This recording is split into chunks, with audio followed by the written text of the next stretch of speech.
What is up, Packers fans and Pack-A-Day podcast members? Welcome into our weekly members Q&A. I'm your host, Andy Herman. You know that already. You can follow me on Twitter at Andy Herman NFL. Appreciate you guys being here, and thank you so much for being members. Obviously, a really disappointing day today. For those of you who are joining after the fact, I do open this up to everyone after the members show so that everyone can see it. If you haven't considered yet becoming a member, make sure to do so, and then you get active on these live members Q&As. Usually a weekly breakdown with Aaron Nagler as well, and usually some bonus content every now and again from Ross Uglum. So make sure to check out those memberships. As mentioned, very, very disappointing last few games, and a team that just is finding different ways to lose every week, the opposite of what you want it to be, and where you're finding new ways to win and new exciting things to, kind of add to your repertoire and arsenal throughout the course of the season. Green Bay seems to be going in the opposite direction, having a big lead, not a big lead, but 9-point lead against Denver in the second half. Obviously, injuries played a major factor, but just the snowball started, kind of spinning in that game, and they just could not slow it down, and Denver just avalanched right through them. And then you get to Chicago in a game that, again, understandably, with all the situation that you were in with Love and Micah and some of the injuries, would have been maybe understanding if maybe they didn't come out and play their best brand of football right away. But to have that lead and literally let it slip through their fingertips and find a way to lose on special teams with an onside kick, and then again, avalanche starts on that play and just snowball gets going, and Green Bay can do nothing to stop it. Can't get off the field on fourth down, allow the touchdown. Can't do anything on offense, fumbles the snap in overtime, and then allows the long touchdown play to DJ Moore at the end, and loses a game that they should have won, that they had in hand. And then this week, for Malik Willis and that offense to put up as many points and as much production as they did throughout the course of that game. And then it wasn't perfect. Obviously, they had a red zone opportunity stall out. Really odd decision there for Matt LaFleur to not go for it. Brettel and I were talking about that, of like, why are you not going for this at the time? And that was definitely an interesting decision. But overall, to see what Malik Willis and company were able to accomplish on offense, and for the defense to just completely no-show and not have any ability to get off the field or make a stop or stop a run or anything, was extremely disheartening. And like I said, it's just been a new, different flavor of crappy losses in 3 consecutive weeks, with more injuries every single week. And now a confirmed report from Adam Schefter that the Packers will rest key players next week. It is going to be an exhibition game against Minnesota. There's nothing to play for, and it's just getting ready for the wild card round. And certainly I don't think at any point in this season has Green Bay's playoff, and we'll say it, but we don't need to say it, Super Bowl equity been any lower than what it's been right now. And that sucks. That really, really sucks for a team that had some really high expectations. And yes, injuries clearly a factor here, but you have players that can get the job done to stop the run better than it did last night. You have players who should be able to recover onside kicks. You have players that should be able to step up in key moments, and they haven't.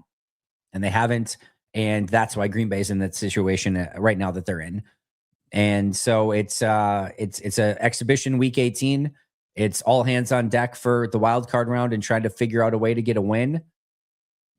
And if not, you could be looking at potentially losing 5 games in a row.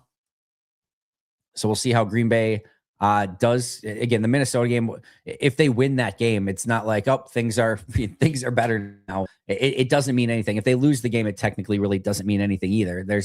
It's just it's literally like a preseason game. So there's nothing that you're going to be able to take away, positive or negative, from that result. It comes down to now, what noise, if any, can Green Bay make in the playoffs, and can they avoid just a catastrophic end of the season where they really lose all of their important games down the stretch. We'll see. We'll see what the team is made of. Again, I don't have any real significant optimistic outlook that they can make any significant noise in the playoffs, but it's just a one game at a time. Try not to lose out in the season. Maybe eliminating Chicago can be your consolation prize for what's been a pretty crappy, overall year with high expectations. But outside of that, I'm not sure. I'm not sure what this team's going to be able to do outside of that, but we'll see. Again, one step at a time, one game at a time. Mirko, thank you for the chat. I wish you all great rest of the year and stay healthy. No injuries, no illness, no nothing. See you in 2026 and go Pack Go. Mirko, thanks so much for that. Is Malik Willis eligible for a comp pick, and what teams would be interested in his services? Yeah, I would assume really any quarterback needy team would be interested in at least, considering Malik Willis. I think Miami seems like it would be a really good fit. Arizona could be a fit. This is not a great free agent class for quarterbacks. Daniel Jones is the headliner, and he's coming off the ACL, and I would expect something to get done in Indianapolis. Pittsburgh's an interesting option if Aaron Rodgers retires. Minnesota, unfortunately, could theoretically be an option, although I don't know that he's exactly the O'Connell type, although they brought in Josh Dobbs and had some success with that. Obviously, Willis is a much better version of Josh Dobbs, but maybe that could be a fit in Minnesota.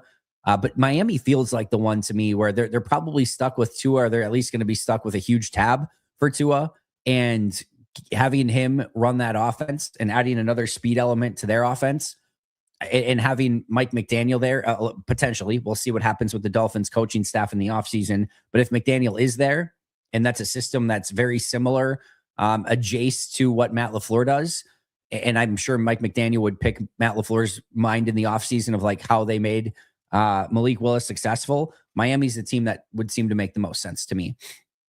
As far as comp pick, this is a complicated answer. So yes, Malik is absolutely going to be eligible for a comp pick and will get Green Bay comp pick equity, if you will. How all of that is determined is how much he makes, which his price tag went up yesterday. That's good for Green Bay's comp pick formula. How much he plays. Does he get a starting job, or does he just end up being a backup somewhere? That will factor into it a little bit as well. Other factors include, and I don't think this would happen, but like, let's say some team signs him to a big deal and he gets cut during the season, then that comp pick potentially goes away. I think you're not having to worry about that. The most comp picks that Green Bay can get is 4. Now, they would get the best 4. So it's possible that Malik Willis would factor into that one way or the other.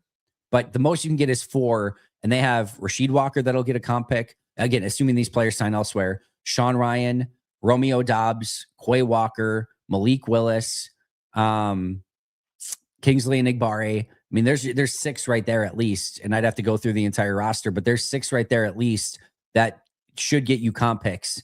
And again, the most you can get is 4. The other thing is if all 6 of those players were to leave and you got comp picks eligible for all 6 of those, and Green Bay signs 3 players, then you would only get 3 comp picks. That would also like even out the formula. So there's a lot that goes into it. But long story short, Malik would be eligible for a comp pick. And my guess is he ends up being probably one of the top 4 comp picks for Green Bay. We talked about this yesterday on the live show. In the very best case world, Justin Fields got 2 years, $40 million. I think in the best possible reading, if Malik got 2 years, $40 million from some team, that will end up being a 4th round comp pick for Pittsburgh for Justin Fields. So you're probably looking at a 4th round pick in a best case scenario.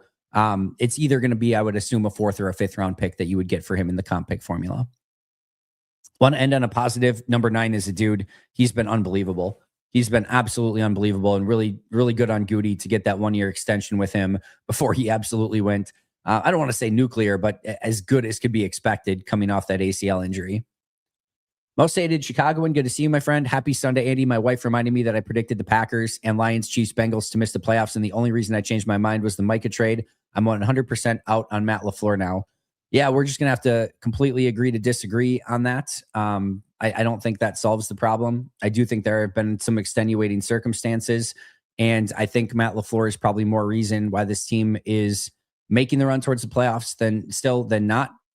But I know that that's not everyone's cup of tea or brand of vodka. So I understand. Listen, he's going to have to answer to, I guess the powers that be and fans or whatever, if they do lose in the first round of the playoffs and, lose either 5 in a row or their last 4 meaningful games of this season. And I think at the end of the day too, I'm very interested to see how this offseason plays out if that does happen, because Matt LaFleur may not want to sit on just a 1-year remaining contract this offseason. And so if Green Bay doesn't offer a real extension, there's a world in which Matt LaFleur could say, I want out. And there's like an amicable, or like not amicable, but like mutual parting of ways in that situation. And if they try to just offer him a 1-year extension, a lame duck year added on top of it, there's another situation where Matt says, no way, I'm not doing that. Either A, let me fire me, and let me go elsewhere, or B, I'll play out this last season, but I'm not signing an extension the following year, no matter what happens. So we're going our separate ways next year, in which case Green Bay has to be like, all right, well then we're not going to do that. And then, but Green Bay might say, how are we're not going to, give you a 4-year, whatever $1 million extension when you just lost your last 4 meaningful games of the season. And in a year where there were Super Bowl expectations, injuries be damned, you went one and done in the playoffs. So it's a really unique powder keg of, I think Matt is going to want a long-term extension. If he doesn't get it, that could be a major issue. And I don't think there's a world in which obviously Green Bay does not want to give him that long-term extension, even if they don't want to fire him, which I don't think is going to happen. I don't think they're just going to outright fire him. But there's a variety of different ways where this becomes a very, very non-ideal situation for both parties. And I don't know where they go from there. Yeah, maybe I'll save that other piece for another time. But yeah, it is an interesting situation nonetheless. But for me, I think moving on from Matt would be an extremely wrong decision. There's no coaching candidate. There's not a single coaching candidate out there that would get me excited to be like, all right, like, if Ben Johnson was still out there, right? Like from his Detroit days, and he didn't go to Chicago last year, and he's still the offensive coordinator in Detroit, and Detroit's tearing it up or whatever. Sure, you could go in that direction. And say maybe that would be a better direction to go in. There's not a Ben Johnson-esque candidate. If you want to say Jeff Hafley, well, I don't think last night is going to give you any warm, fuzzy feeling about that. And you already have Jeff Hafley in the building right now. So, I mean, I don't think that adds any real value to you. Now you just are going to have Jeff Hafley get a worse play caller on offense, and he's going to run his same defense. You're the same on defense, and you're going to get worse on offense. And I don't think Jeff is going to necessarily be any better of a figurehead than what Matt is. So no, I don't have that same desire. And I don't think that there's a coaching candidate out there that would whet the appetite to be like, yep, let's clearly move on. But the situation is a very interesting one. 2nd and 2 on our 34-yard line and turned the ball over on downs was very Staley-esque and had to stomach him for 4 seasons, had flashbacks of Staley going for. At the end of the day, I mean, the 4th down play call sucked, but you give Jacobs the ball twice to pick up what was 1.5 yards and QB sneak it, and your offensive line just didn't block it up on any of the 3 plays. Now, ultimately, again, that's on Matt, but you gave 3 straight run plays from about 1.5 yards out and couldn't pick up a first down. And if, so they tried it, I think the first run with Jacobs was a shotgun run as well. So you can maybe argue maybe that first one should have been under center or whatever, but they give Jacobs the ball twice and Malik Willis the opportunity to run. And my guess is that last Jacobs one was probably some sort of read option. I have to go back and watch it a little bit. But if your offensive line can't block 1.5 yards on 3 consecutive plays, that's to me the bigger problem. Hopefully the team rallies and don't let the Bears beat us for the 3rd time in the last 4 games. That would be the worst end of the season in a very long time. I'm happy for Malik. He earned it. Malik was unbelievable. Absolutely unbelievable. Looking ahead to the 2026 NFC North, should have the easiest schedule like in 2024 with the AFC East and the NFC South. And if we can do well in the division, another playoff berth. Yeah, the schedule looks, all things considered, pretty. I mean, you never know what's going to happen in the offseason, but the schedule on paper right now does not look insanely daunting going into 2026. You get back Tucker Kraft, you get back Micah Parsons, Devontae Wyatt. Hopefully you have a good draft, even though you don't have a first-round pick. To be fair, Goody's usually been better with 2nd, 3rd, 4th, 5th, 6th-round picks, 7th-round picks, and even first-round picks at times. So maybe that won't affect him all that much. And maybe make a couple veteran signings that are players who got cut elsewhere to maybe not mess up your comp picks too much. Maybe bring back a player or two and kind of figure it out from there. But they're going to have to remake the trenches in a pretty significant way. Micah solves some of it. Wyatt solves some of it. It doesn't solve all of it. You're going to need one more really good run-stopping defensive tackle. You could probably use another pass-rushing defensive end. and you need to remake your offensive line with no money and limited draft capital. So that's going to be a really daunting task for Goody this offseason. And corners, obviously, a major issue right now as well. Packers have one playoff win since 2021 and haven't won the division since 2021. If the 7 seed wouldn't have been created, all things would be looking worse. Something is off and needs to be fixed. I understand that that's a talking point and it's real and it's legit. I will say a couple things here. If you look at that season by season, all right, 2021 was a massively disappointing loss to the 49ers in the playoffs. Can't happen. And you can blame Matt or anyone else as much for that as you want. I thought Aaron played a terrible game in that game against San Francisco, but 2021 is a real legitimate disappointing end of the season. 2022 was a season from hell. Aaron clearly was sort of done. You kept everything a year too long. There's blame on Goody. There's blame on Matt. There's blame on Aaron. There's blame on a lot of different things for that year. But that was just, that team wasn't going to ultimately do anything. It was a year too long to keep that team together. And you kind of knew it going in. You certainly saw it in hindsight. So 2021, I don't think there's anything that you could have done to make that year go in a different direction. It's just a season from hell. 2022, sorry, that's 2022. 2023, I think was an extremely positive season. Yes, you only got one playoff win, had a loss to the San Francisco in the NFC Championship, but that was well ahead of schedule for what happened, transitioning from that 21 team or 22 team to the 23 team. And to me, that was an extremely successful season, no matter what way you want to look at it. 2024 had obviously the extremely disappointing end to it.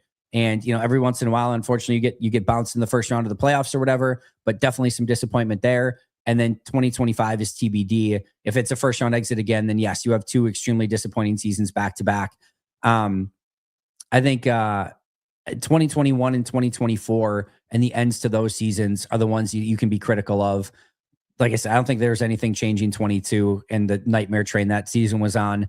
2023, I thought was a really positive season. 2025 would be a disappointment, even with the injuries included, would be a disappointment if you went one and done in the first round of the playoffs. So I think we have to kind of look at it with a little bit of that lens, but also, again, what ultimately happens here in the playoffs for Green Bay this year. This team always seems so good on paper. It always finds ways to disappoint us, and not just in the playoffs. The last 4 regular seasons have felt like grinds to get through at times for the team. Yeah, I mean, NFL is hard. It's not an easy thing just to make runs towards this thing every single year. Obviously, there's teams that have done it better, and there's higher expectations. Goody said it in the offseason to say it's time to start winning championships again. Green Bay seemingly is not going to do that. And so the gauntlet was laid down by the GM. Green Bay did not respond to that gauntlet. Yes, injuries again clearly playing a part, but how Green Bay responds to that and what they do this offseason will certainly be worth keeping an eye on. Give the starters at least one series. I know there's nothing to play for, but we need some sort of momentum going into the playoffs. Yeah, I don't think that one series is going to do anything, Joey, to be honest. I think your best bet is to just have all hands on deck for the wild card week. And if I'm Matt LaFleur, I'm nuking the regular season. And I'm just saying we're 0-0 and we're starting fresh with a brand new week in the wild card round. I don't think, even if Green Bay goes down in that one series on offense and goes, 6 plays, 80 yards and a touchdown, and even if the defense immediately gets a 3 and out or a turnover or whatever, I don't think that changes how you do anything. And it's probably worse if you go out with your starters. Brian Flores has his best stuff right away. You go 3 and out, and the defense gets, JJ McCarthy'd or Max Brosmert and allows a touchdown right away. I don't think that technically helps you. So I understand the sentiment. I understand the idea of it. I'd be fine if they ultimately did it, but I don't think it actually does anything for you one way or the other, to be honest. So if I'm Matt, I am resting anyone with any sort of significant or questionable type of injury. I'm not playing guys like Edgerrin Cooper, Evan Williams, Xavier McKinney, Jordan Love, Josh Jacobs, Christian Watson. There's others, Zach Tom. I'm not playing anybody like that in that game. And I'm just trying to get out of that game as healthy as possible. And a new season starts in 2 weeks. And we're getting ready for that. We're on to probably Chicago, but whoever it ends up being in that wild card game, that's all that matters right now. No small momentum, positive or negative, probably affects what you do in the wild card game. So just get out of it. and kind of go from there. Are we looking at Jacobs, Jenkins, and Gary List 2026? You have to sign Ryan at this point. I'll be interested to see what they do with Ryan. I would probably lean towards bringing him back, but I have to go and look at this game. Obviously, he had the really bad mistake with the snap yesterday, but I want to see how he played yesterday and obviously through the rest of this regular season. But I would lean towards bringing Ryan back. Gary, by the way, if those of you didn't listen to the post-game show today, he only played 33-ish snaps, right around there. He was the third defensive end. He basically got demoted yesterday for all intents and purposes. So I think that would tell me that the writing is probably on the wall for Gary. And that if he's going to be, because then all of a sudden, if you've got Micah back, right, he's your four. Well, Enigbari's probably gone as well. But either way, you don't bring him back as your third defensive end in that situation. LVN and Enigbari both outsnapped him. So I think the writing's on the wall there. I would fully expect Jacobs to be back next year. I'd be pretty surprised if Jacobs wasn't back. Brendan, thank you so much for the super chat. Really appreciate that. Assuming Malik gets a starter type of contract, what does the comp pick look like? Is that all based on the dollar amount? So yeah, I talked about that already, but the best case scenario is probably a fourth. Most likely scenario is probably a fifth. But again, Green Bay has to not cancel that out. Again, they can only get 4 comp picks. So there's a variety of things that go into that equation. But my guess is they will ultimately get a comp pick for Malik Willis and probably a fourth or a fifth. Can we go back to week 1? Man, we don't even need to go back that far. Third quarter of the Broncos game, everything felt pretty freaking amazing. Had won, 3 in a row at that point, and we're getting ready to win their 4th game against arguably the best team in football at that point, and on the road in Denver. And ever since that point in time, it's been an absolute nightmare. No, they lost. They won 4 in a row. They'd won 4 in a row. Giants, Vikings, Lions, and Bears up until that point. And we're ready to win their 5th consecutive game with Micah healthy, with Christian healthy, with Jordan healthy. With, Zach Tom was injured at that point, but everything was going in their direction. And then it wasn't. And now losing 3 in a row in a brutal string of events. So don't even need to go back to week 1 or 2. Can go back to about the third quarter of the Denver game after getting the big Josh Jacobs touchdown run and then the 3 and out. And everything felt like was, Super Bowl for Green Bay. And then it wasn't. Things change fast in the NFL. Hopefully it can change fast the other way, but I'm not super confident at the moment. Let's go to Andy. Thoughts on Steidman's consistent comments on Matt LaFleur on shaky ground. Think he has a real source info, or is he just talking? Personally, I wouldn't be beyond shocked if Matt and Goot aren't back on extensions next season. I would be beyond shocked if Matt LaFleur and Goot. I don't know if Matt has inside sources, but I think Matt has one of the better. How do I want to put this? Matt has one of the better pulses on Matt LaFleur of probably anybody on the beat, is probably what I would say. So, I don't take that lightly when Matt says something like that. Matt was obviously the one that asked Matt Schneidman was the one that asked Matt LaFleur about it in the press conference a few weeks back if he thought he was coaching for his job, which you got the sort of expected answer from Matt that he always feels like he's coaching for his job every week and things like that. But Matt usually has a pretty decent pulse on that. I don't know if that's just Matt's thoughts or if he has any inside knowledge or anything he has not said, like per inside or per sources, Matt LaFleur is coaching for his job. He has presented it in a way where it's his opinion. But a lot of times for beat reporters, those opinions are backed with maybe some knowledge on the back end that maybe they've gathered. So I don't know. I don't know for sure.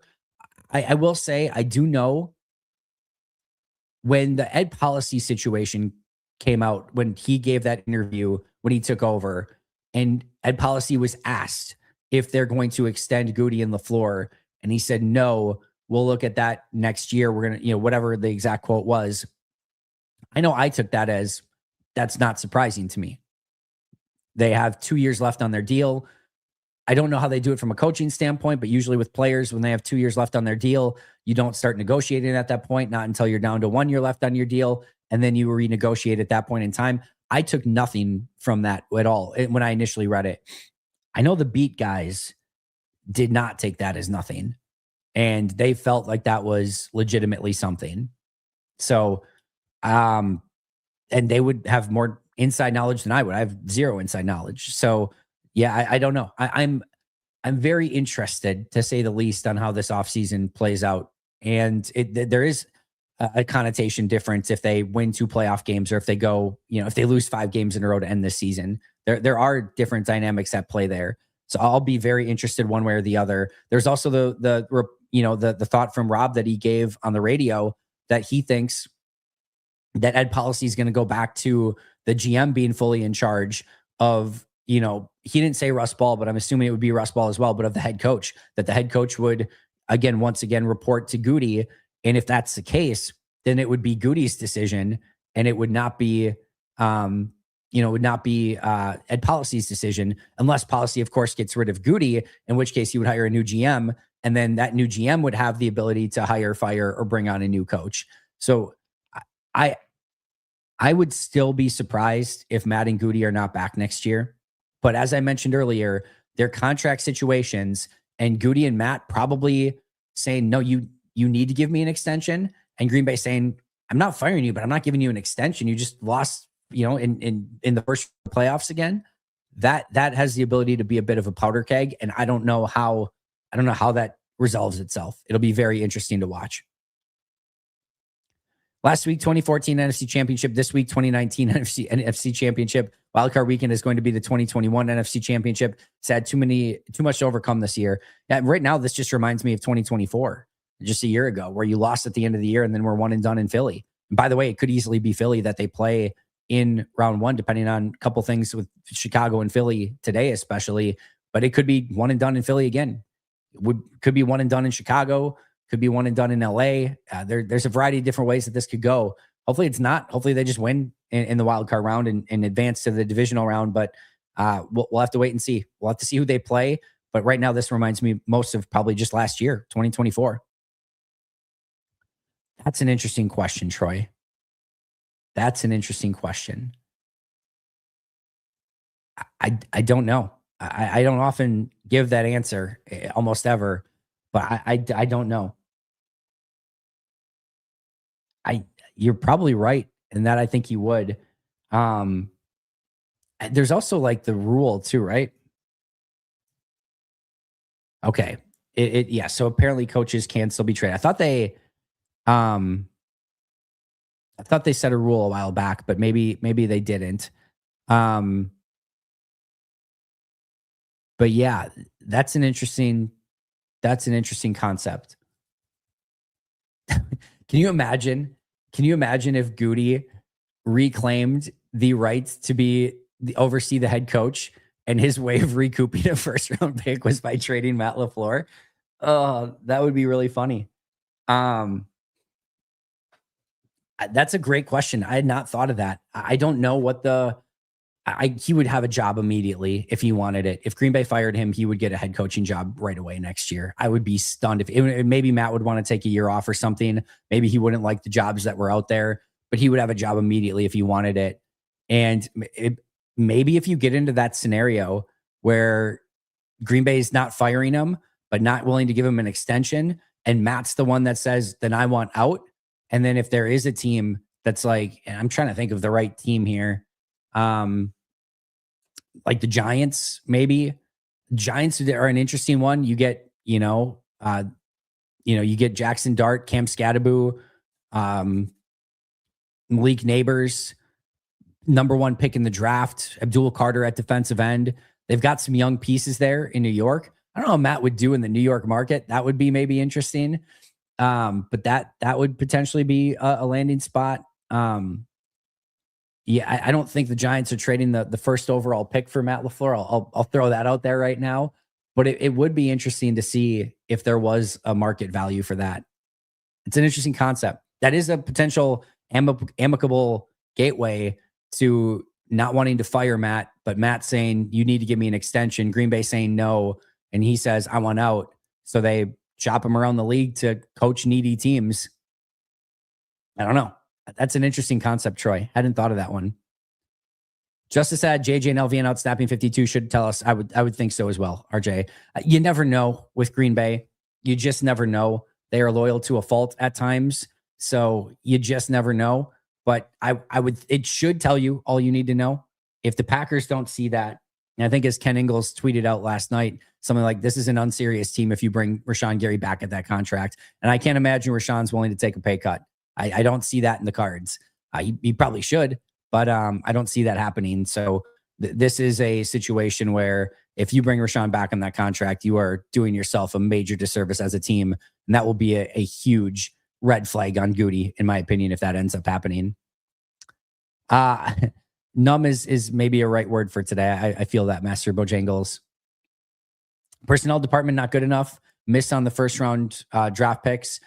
I still think that Matthew Golden's going to be really good. But listen, if you've got, first round picks and, we can, whether you want to go back to Darnell Savage, Eric Stokes, LVN, Jordan Morgan, and you're getting no real, it sounds like Morgan and LVN had good grades from PFF. I haven't obviously had the chance to go through and grade them yet, but you're not getting the impact that you want from those. And then you add on top of it a pretty big free agent class of Nate Hobbs and Aaron Banks that's working out like complete garbage for the most part, at least based on the money that you paid them. It's a problem, and that's going to get you beat. And obviously, you're not getting much ROI right now on Matthew Golden either. So that's a lot of first round picks, and that's a lot of free agent money. Rashawn Gary is another one where you gave a big contract to and has not lived up to that. And if you start adding those things up, and just you made up for it in a variety of different ways. Third round pick on Tucker Kraft, and hitting Josh Jacobs and Xavier McKinney in free agency a year earlier. There's a lot of late round picks that have worked out extremely well, like a Zach Tom, etc. So he's made up for it in some pretty significant ways, but it still is really, really tough when you don't get the impact from key first round picks, second round pick in Luke Musgrave as well. And when you miss on two big free agent signings like Nate Hobbs and especially Aaron Banks to the level that they certainly are not playing to what you paid them, those things will get you beat and just not have you playing at the level that you need to play at. So, I mean, Micah aside, which trading 2 first round picks and Kenny Clark for Micah is, again, a deal you do all day, every day. We saw his impact, but the need to do that means that your first round pick in huge contract in Rashawn Gary, your first round pick in LVN, your first round pick in Devontae Wyatt, your third contract for Kenny Clark, that you felt that Clark, Wyatt, LVN, and Gary, despite all the draft capital and money that you put into that, despite, drafting and developing Kingsley Enagbare, spending a 4th round pick on Barron Sorrell and a 5th round pick on Colin Oliver this year, 4th round pick on Colby Wooden, 5th round pick or maybe 5th or 6th round pick on Carl Brooks, and drafting and developing those guys, despite putting all that time, effort, energy, draft capital, and money into the defensive line, that it wasn't going to be good enough. So you had to trade one of those guys, Kenny Clark, and 2 first round picks to bring in Micah to try to fix the problem. That tells you that there was a major issue there and you had the wrong value on the players that you brought in the first place. So good on him for doing it and course correcting it. But you don't need to make that trade for Micah if you have LVN, Rashawn Gary, Devontae Wyatt, Kenny Clark playing the way that you expect them to. And they were not. And therefore, you need to go out and make the trade for Micah. Now, Micah's out again. Now, you don't have Kenny Clark. Devontae Wyatt's hurt. And you're putting it in Rashawn Gary, LVN's hands. And it's just, your defensive line just isn't good enough. And we saw that in a major way yesterday. After watching some fantastic offensive line play last night, not Green Bay, curious your thoughts on the percent chance each of the following players at center for Green Bay GM for Game 1 2026, Ryan, Tom Linderbaum, or a draft pick. I don't think they move Tom. They certainly are not going to be the winners of the Tyler Linderbaum sweepstakes. He's going to be one of the top 3 free agents in the entire NFL. And Sean Ryan, I'm interested what they do. Of those, I would say maybe Sean Ryan, but I honestly don't know. I would almost maybe guess like a potential like vet free agent signing, maybe competing with Jacob Monk and maybe a draft pick. I don't think it's going to be Elton Jenkins. I'll say that much, but they're going to have some decisions to make at that spot. And that's to me, one of the glowing areas of like, I just don't know. Sean Ryan probably makes the most sense. I don't know that they're going to find a better free agent center than that or a better draft pick. The draft class, as Justin Mosqueda has gone over at center, is not strong. So to me, bringing back Sean Ryan makes the most sense. Really question if people know what they're watching when their reaction to last night's game is, I'm done with Matt LaFleur. Malik should be the starter. Yeah, again, I understand the passion. I appreciate it. Malik played awesome, so Malik should be a starter, just not going to be in Green Bay. By the way, trying to get rid of Love next year is impossible. So that with the salary cap situation the way that it is. So even if some team wanted to trade like 5 first-round picks for Jordan, the salary cap situation makes it exceedingly difficult. And then you have to pay Malik Willis on top of it. It's not like he's on a 1-year, $2 million deal or something left. Like you have to pay him an exorbitant amount still to make him your starter. So there's no world in which that happens. Like absolutely no world. So, and Jordan's just better, as good as Malik has been. But again, I understand the frustration with the state of the team right now. So I'm not gonna call anyone crazy for thinking the first part with Matt, even though I personally think that you're gonna, cut off your nose to spite your face if that's the decision that you make. And I understand that Malik's a really good quarterback and he looked awesome last night. So I understand the passion for liking Malik. I just think Jordan is still clearly the better option at this point in time. And you don't really have a choice anyway. Last night's game did make me lose a lot of faith in beating Chicago in the playoffs. The D-line just gets bullied. Can't win in January with no run defense, no pass rush, no corners. Yeah, as I talked about on today's show, they're just in no man's land on defense. Your defensive tackles aren't good enough. You can't stop the run inside. You can't rush the passer with 4. So you are now committed to committing a extra safety in the box on rundowns, which leaves your corners one-on-one on the outside. You are now committed to bringing extra pressure on passing downs, which leaves your corners one-on-one on the outside. And your corners are playing the worst football of maybe their careers and cannot hold up one-on-one on the outside. So good luck figuring out that Rubik's Cube. It's and kudos to Jeff Hafley, what he did in Chicago to get them to hold Chicago to 9 points up until they didn't. But yeah, you're just in complete no man's land on defense. You don't have corners who can hang on an island. You can't get there with force. So you have to bring pressure, and you can't stop the run. So you've got to bring an extra guy in the box. Those things don't mesh together. You have to have something that you can hang your hat on, and Green Bay has nothing that they can hang their hat on. They're not a good run defense right now. Clearly, they allowed 307 yards rushing last night. They can't get to the quarterback with 4, and they can't cover. It's not exactly a great recipe for success. Went to the game last night. First L I've seen in real life. That sucks, Renee. I'm sorry. Next one, hopefully can get a win, get back on a winning streak. Packers lost the only game I've ever been to. The offense was solid, but the defense had an all-time bad performance. Gave up the first perfect passer rating. I was at that game at Tampa Bay, Baker Mayfield. So yeah, I was very much at that game. Peter, good to see you. Andy, hope you're doing well. This team is likely cooked. Games won in the trenches and by far our biggest weakness all year, other than Micah. How can they improve with limited resources? This offseason? Yeah, I mean, I think you're going to get a new offensive line, which I think there's a really good chance at that one way or the other. Even if Matt's back, I think they're going to have to figure out something there. And hopefully guys like Jordan Morgan and Anthony Belton take a jump. Maybe bring back a Sean Ryan. Zach Tom has a better year when he's healthy next year. And you're still going to need some help there. I don't know what the other solution or options is. Aaron Banks is going to need to play better. He's had some health issues, but even when healthy has not played up to a great standard. Maybe you can get lucky and maybe Travis Glover comes back and has a breakout season, or maybe you find a gem in the 3rd or 4th round, but they're going to need some help. And I don't know how it comes. And then defensively, I do still think if you've got Micah, Wyatt, LVN, whether it's Wooden out there, and I think if they just add a piece maybe to that, hopefully get something out of Sorrell and Oliver taking a jump, and maybe just one more, legitimate defensive tackle to rotate in there. I think you could solve a lot of problems just with what you already have and just being healthy. But it's going to be difficult to do, Peter, but they're going to have to get much, much better, both on the offensive line and the defensive line in 2026. No question about it. What is the head coach supposed to do when both lines of scrimmage suck? Their in-house scouting stinks. Yeah, there's still good things that the in-house scouting has done, but there's been some misses as well. And Aaron Banks was clearly a miss. LVN and, LVN for sure has not lived up to the expectations so far.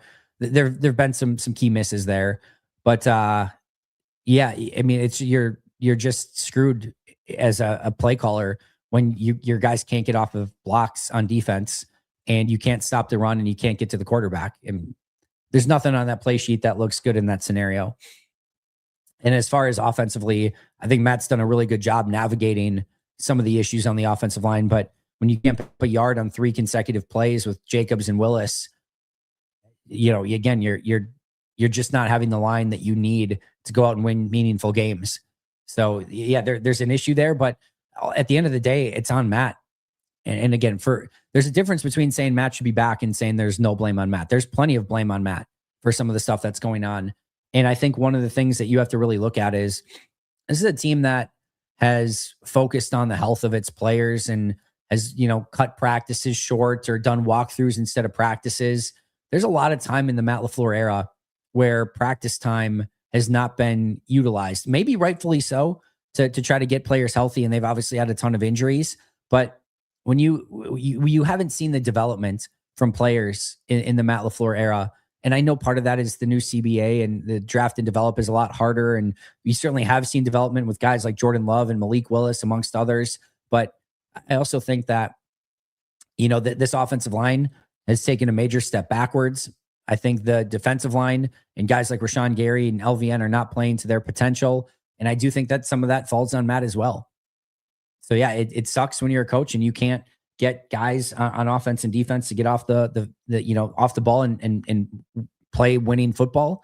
But then that means that you've got to spend extra time on technique work and in the film room and figure out ways that those guys can get better because they're talented, but they're not playing to the level that they need to play to.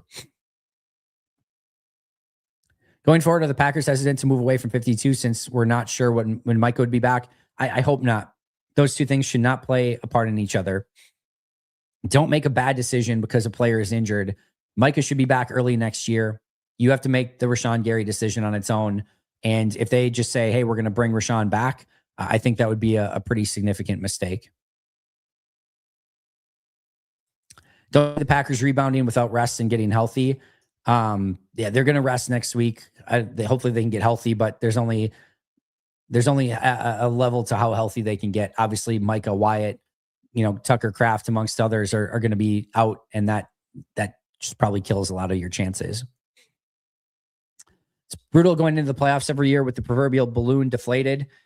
Yeah, hopefully they can shock the world and maybe shock this fan base as well. But I get it. I get it. It's a tough scene right now with what's been going on these last few weeks. I don't, Daniel, as we've kind of talked about today, thank you so much for being a member for 19 months. I don't think it's time for a new head coach. I would move things back with Matt. I think there are things on this team that you can, I would not bring back Rich Bisaccia. I would not bring back Luke Butkus. I would not bring back Rashawn Gary. I would not bring back, I'm sure, some other players that I could probably think of right now, but off the top of my head, I'd have to think about it a little bit more. There are players and coaches that I think are, not doing their part of the equation. And I do think there's going to need to be changes that are made. And I think guys like Rashawn Gary, Luke Butkus, and Rich Bisaccia are the three that I would probably start with. And there's others probably as well. But if it's me, I'm still sticking with Matt. I'm sticking with Goody. And I still think there's a really good team here. But again, the contract situation with Matt gets really complicated. And in probably an ideal world, and your mileage may vary on your thought of, well, in an ideal world, they win a Super Bowl this year, whatnot. But in an ideal world, you would just let Matt coach out next season and say, next year's your year. If I don't see significant improvement and making a serious run at this thing in the postseason, we're not bringing you back in 2027. But I don't think you can do that. I really don't think you can do that. I don't think you can just have him coach out that year. And I don't think that's what you want to do either. So that just makes it extremely complicated. To me, there's a difference in connotation, again, between saying you should fire Matt and you should give Matt an extension. And I can very much understand not wanting to give Matt the extension right now and having him prove it. I understand the idea behind firing Matt. I just think it's a bad idea at the moment. But again, with 1 year left on his contract, you end up in that really bizarre situation. And that makes it much more complicated than I think it would be if he had like 3 years left on his deal. Well, then you just bring him back next year and let's see how next year goes. But with only 1 year left, that gets really, really complicated. This is why Aaron Rodgers had an attitude towards Goody. They want to stick to the way they do things, and that's that. Yeah, I think we can I think we can nuke that idea, Ralph. They signed Josh Jacobs and Xavier McKinney last year. They signed Aaron Banks and Nate Hobbs this year. Wrong signings, but they went out and spent aggressively on 4 free agents, traded 2 first-round picks in Kenny Clark for Micah Parsons. This is not business as usual. This is not draft and develop. This is not just, oh, next guy up or things like that. They have spent aggressively on 5 players, both monetarily and with giving up 2 first-round picks plus Kenny Clark for Micah Parsons. That this is not that. This is not that. You can argue that, you don't even have to argue, Banks and Hobbs were the wrong signings, but this is a team that's gone out aggressively to try to improve this team over the last, 24 months. And they unfortunately don't have the results to show for it right now, but that has not been for a lack of trying or investing resources into this team. How do we feel? I don't feel great about any playoff matchup right now at the moment. And as much as I do think the Bears defense is bad and Green Bay can put up points, we just saw Green Bay can't stop the run, and Ben Johnson's going to look at the tape of that Ravens game and just go, we might not even need Caleb Williams in that game. And I know in 2 games that they didn't exactly do that. They might in the third one. And just say, this is Monangai and Swift time, and we're not even going to try to get fancy. We're just going to run it right down your throat, and I don't know that Green Bay can stop it. So unless I see a big improvement from the run defense, I don't feel great about anything at the moment. If you were the head coach, would you have the starters play at least a little, especially someone like Jay Love who hasn't played in a couple of weeks, or do we worry about Russ more than it's actually a thing? I think for me, all I care about is the wild card. I don't think, again, the momentum or just getting the one series is really going to do anything for you. If I'm being honest, I want to get out of that game healthy. But the issue that you're going to run into is they don't have bodies.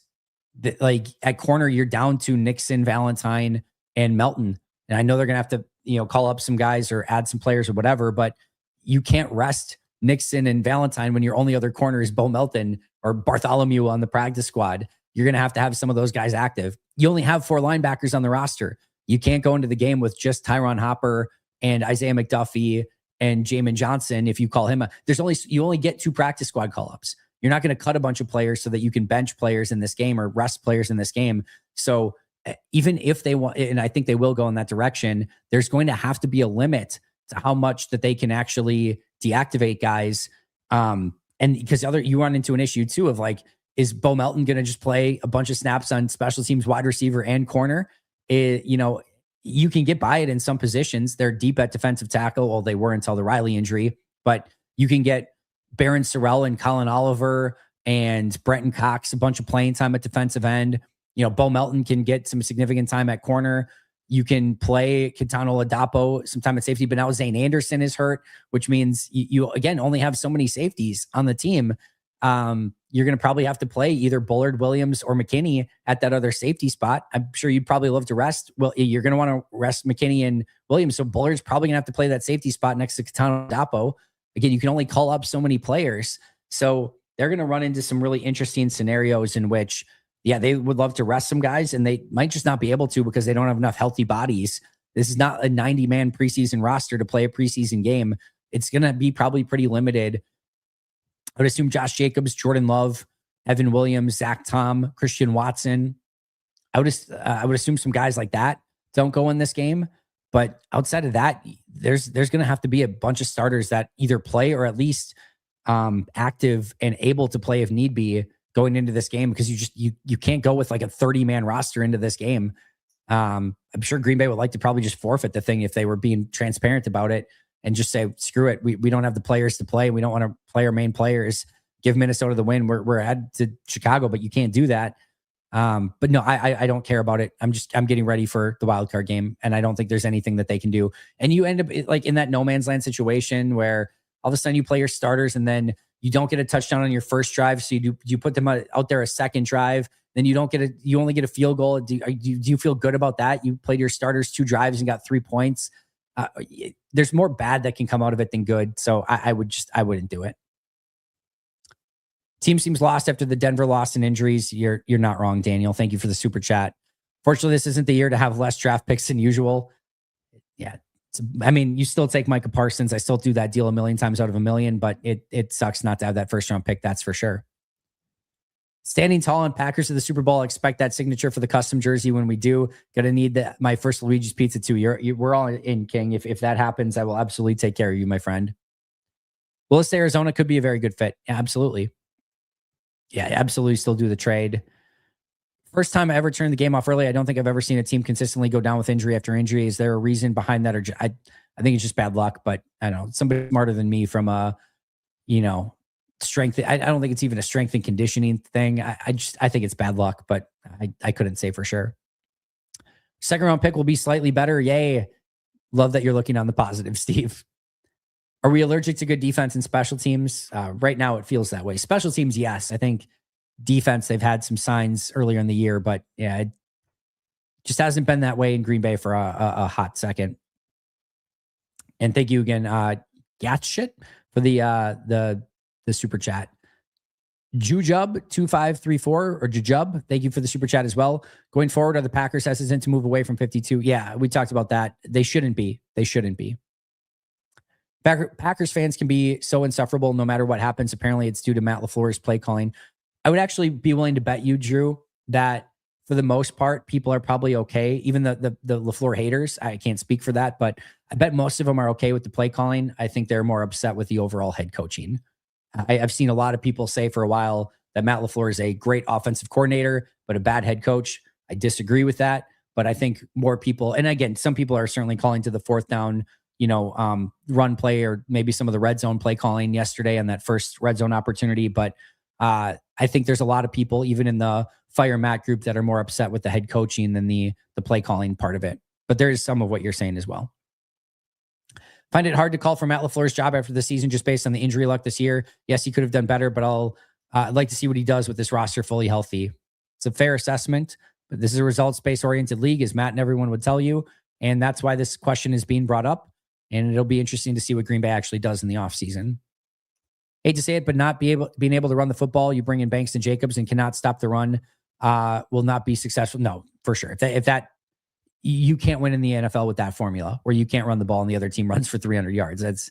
You're dead on arrival every single time.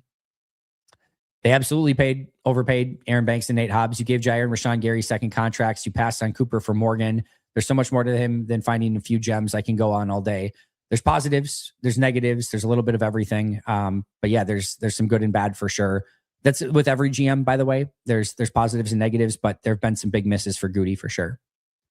I feel like Green Bay is going to have to target interior defensive line and corners in the draft, but I don't know how they improve their O-line this offseason. Just pray to try to fix pass rush, run defense, corner, and offensive line in one offseason with very limited money to spend and no first-round pick is going to be a task, to say the least, Beast Bumblebee.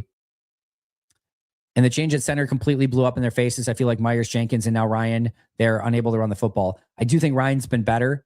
I think they probably should have, in hindsight, if you're doing this over, moving on from Myers was still, I think, the right move. I think you cut Jenkins and then you just move Ryan to center right away. And then you use that money on Jenkins elsewhere. Or if you could have traded something for him, and got something for Jenkins, even better. But obviously that's certainly the benefit of hindsight in that equation. Definitely going to need someone next to Devontae Wyatt next year. We're going to have to rework the whole entire corner room. It's just not good enough. Yeah, like we just said, revamping wide receiver, corner, and defensive line in one offseason with no resources is a tricky situation.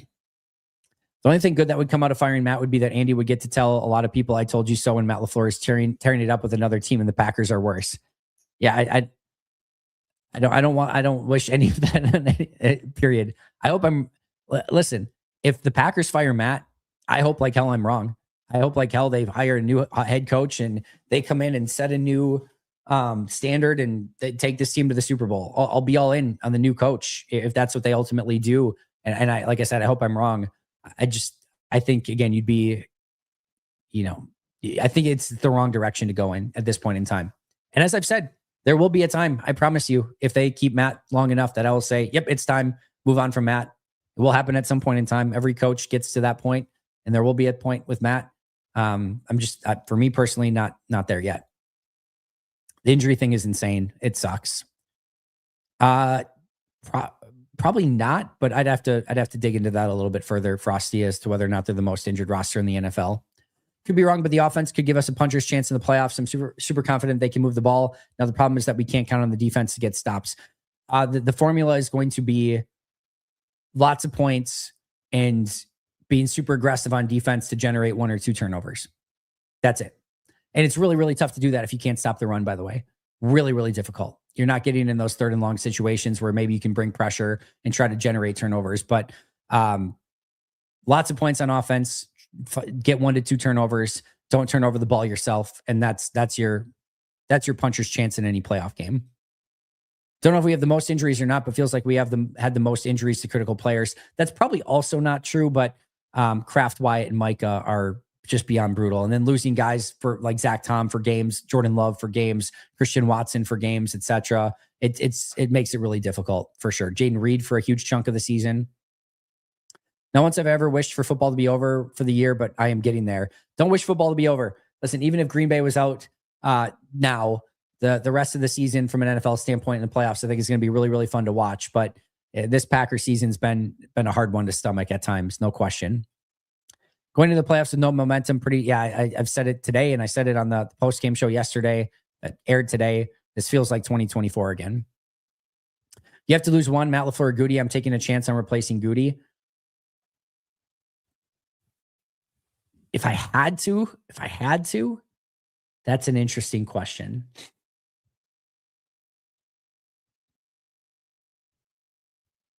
I hate bringing in a new GM and having them not have their coach. I really hate that scenario. So if it's only one, I might actually lean towards Matt, especially if from the comment earlier, if you can actually get draft comp for Matt, I might lean in that direction just because I hate the GM, the new GM with a already established head coach. I think that's a Chicago Bears move. I don't want anything to do with that. So if to me, I would probably either just fire Matt or you fire both or you fire neither. I don't think I would go into next year firing Goody and keeping Matt. I think that would be a mistake. What's the point of playing the rest of the year? Football's fun. Maybe they get hot. Maybe they get the right matchup. Maybe the teams that they play in the playoffs get all the bad luck that Green Bay's had to go through this year. You never know in this league. This league's wild. And while I don't expect much, sometimes the best things happen when the expectations are gone. I'm not expecting that, but sometimes it can happen that way. As brutal as the last few weeks have been, I still wish I had more Packers football. I hate how fast the season goes. I'm right there with you, Beast. The last 2 times the Bears won the NFC North, we won the Super Bowl and fired our coach. We won the Super Bowl and fired our coach. Gotcha. I thought you meant like we did both at the same time. I'm like, I don't think they won the Super Bowl and fired their coach. I don't think that happened, but I got you now. We have at least 3 games. I cannot see the Bears beating us again unless the team has quit on Matt. The Bears need to hurt both quarterbacks to win, plus get a few miracles. Hope you're right. Most hated Chicagoan, but I don't trust the run defense right now. But I still think Green Bay Chicago is a fun matchup. I think it'll be pretty hype. But yeah, that'll be an interesting game. And we'll see. We'll see. There's no guarantee they face Chicago, by the way. And if for those of you who didn't listen to the post-game show today, first of all, what's wrong with you? Go listen to it. But it is a 75% chance of facing the Bears, 12% chance at the Eagles, 8% Rams, 4% Seahawks, 1% 49ers is where that's at right now. Just saw a damning stat. Packers have lost more times at Lambeau in 15 months than Holmgren did in 7 years. I did see that as well. Lambeau Mystique is dead. I've talked about that for a while. Did a huge episode on it. It's dead. It's beyond dead. Hope you're right, but I think Chicago will come out running the ball and the defense won't be able to stop it, just like last night. I have that fear as well, Beast. Andy, does the defense no shows in Denver and Baltimore lower Halfley's chances? Yeah, for sure. Absolutely, it does. I think he'll still get interviews, but I think it's going to be tougher for him now. Don't want to hear about the injuries. The 49ers wouldn't lose like that to anybody this year. It's culture. It's scouting. How are you building this team? Keep getting those athletes. Goody, good job. I will say this. I want to make sure I'm right on this before I say anything that I'm not right on. That was the first time this year where they lost by more than one score. That was the first time this year they lost by more than one score. So every other game has been within a touchdown or less. 3-point loss to the Browns, tie to Dallas, 3-point loss to the Panthers, 3-point loss to the Eagles, 8-point loss to the Broncos, 6-point loss to the Bears in overtime.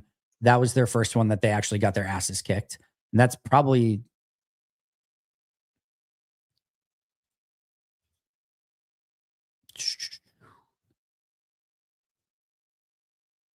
their first.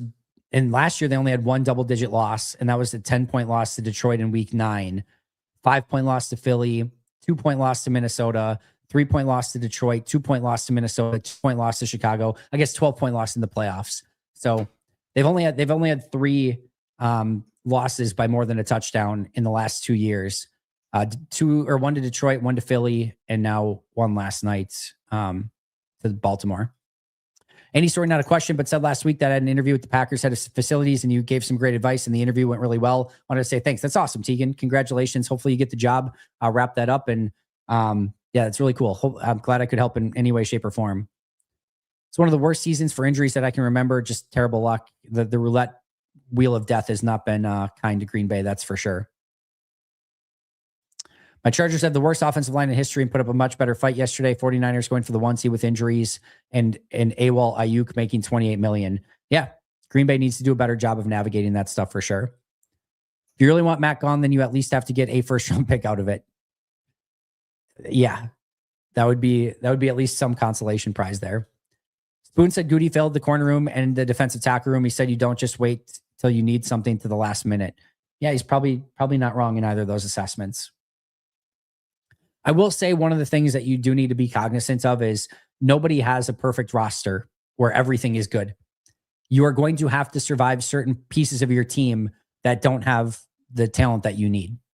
Now, whether you want corner and defensive tackle and, potentially some offensive line spots being part of that, that's, up for debate. But you are going to have to navigate certain areas of your team that are just below par. And Green Bay's done a not great job of that, certainly as of late. I think Green Bay would bring Rashawn Gary back to a pay cut, but I don't think I don't think he would take a pay cut either. Obviously, no real pressures or sacks, but I thought LVN looked decent last night. Not sure if that's just bias based on, I think LVN is a cool guy. I want to look at the all 22, not to sound like Matt, but I want to look at the tape first and I'll have a better feel for that. I thought he definitely made a couple plays in that game. Can you get me excited for next year? What will our roster look like and who will they add? Percent chance Halfley stays. Well, the percent chance Halfley stays goes up. Just getting Wyatt, Micah, and Tucker back is like getting 4 first-round picks back. You've got 2 for Micah. Tucker would be a first-rounder. Wyatt's probably still a first-rounder. So you get some major reinforcements from that. They'll tweak the roster. I think they'll come back. Their schedule is not going to be as tough. And hopefully they just get better injury luck next year. But there'll be other injuries that rear their ugly head. There'll be weaknesses in the lineup. They're going to have to navigate the season better next year than they did this year. Obviously, this season's not dead yet. Feels like it, but it's not dead yet. But there's still a lot to look forward to in 2026. Tom Clements, also Sean Mannion. Sorry, I couldn't think of his name for a second. Sean Mannion too. I think he gets lost. Malik definitely took a jump this year, and that's on Sean Mannion's watch too. So give Matt, Tom Clements, and Sean Mannion their flowers, and Malik too for his development. But no, I appreciate the super chat, Bill, and all of those guys deserve credit. I can get you excited. We will have Micah, Wyatt, and Kraft back. That should be enough. It definitely helps, Beast. No slim pickings right now. Are there potentially any corners they could bring in to help? I'm not there yet quite, Jordan. I'll have to look at draft and free agency a little bit more as we kind of go along here. With no Micah, they're not even in the playoffs. I think that's probably true, but you can't say with no Micah. They went out and got Micah. They did that. He's on the team. He's on the roster. They paid an exorbitant cost to have Micah. But I think you're probably right. I think if they don't make the Micah trade, I don't think they probably make the playoffs. The draft appears to be strong with defensive tackles, and corners. I'm confident we can address some issues, and then maybe, just maybe, the guys who are hurt in 2024 plus Marshawn Lloyd and Hopper play. We'll see. Every year's a new year, as Matt LaFleur says, and hopefully things go a little bit better for Green Bay next year. Juju, I do. So in the happy hours, right? In the happy hours where they're in pre and post game shows where I'm not going to get to every question. I prioritize the super chats. And if you could probably argue, if I'm being smart, I would prioritize the super chats because then I would get more of them. In members Q&As, you guys are all members. You guys are all paying to be members. I'm going to try to get to every single question throughout members chats, whether it's a super chat or not. So I will promise I will get to your, and of course, if we do get to a point where there's too many, I will definitely prioritize the super chats at that point. I do have to get out of here soon, but today's one where I'm going to get to every question. So I literally just went in order today and knew I would get to the super chats eventually. Trying to understand how Goody isn't held accountable for creating a team held together by free agents we pay a lot of money for and minimal development from top draft picks. I think it's a fair question. I think there have been now some misses that are really concerning, both with first round draft picks and now 2 big free agents as well. I do think that, he did draft Jordan Love. He is still responsible for bringing in Josh Jacobs, drafted Christian Watson, drafted Romeo Dobbs, drafted Dontavian Wicks, Jaden Reed, drafted Tucker Kraft, drafted Rasheed Walker's a great 7th round pick, however you feel about him overall. Sean Ryan's a pretty solid 3rd round pick for what they've gotten out of him. They, Belton looks like he's going to be able to play the part as a starting guard moving forward. We'll see how that goes. That's still up in the air. TBD. Jordan Morgan up in the air. Zach Tom's a tremendous draft pick. They made the big swing for Micah, which I still love. Defensive tackle and the other defensive ends has probably been an abject failure for the most part. I think you can argue that. Quay is a 1st round pick, not good enough, but he's a solid football player. Edrin Cooper's been a phenomenal pick. Carrington Valentine in the 7th is great value. Keyshawn Nixon is overall, for what they got him for initially, maybe the contract now is up for debate more the way he's been playing. But for the most part, they've gotten good value out of Keyshawn. Not improving corner better is a huge mistake. Evan Williams is a phenomenal pick. Javon Bullard's a phenomenal pick. Xavier McKinney's an unbelievable free agent signing. So Daniel Whalen's a great punter out of nowhere from the XFL or CFL or whatever the hell it was at that point. They've done some really good things, but you've also missed on a bunch too.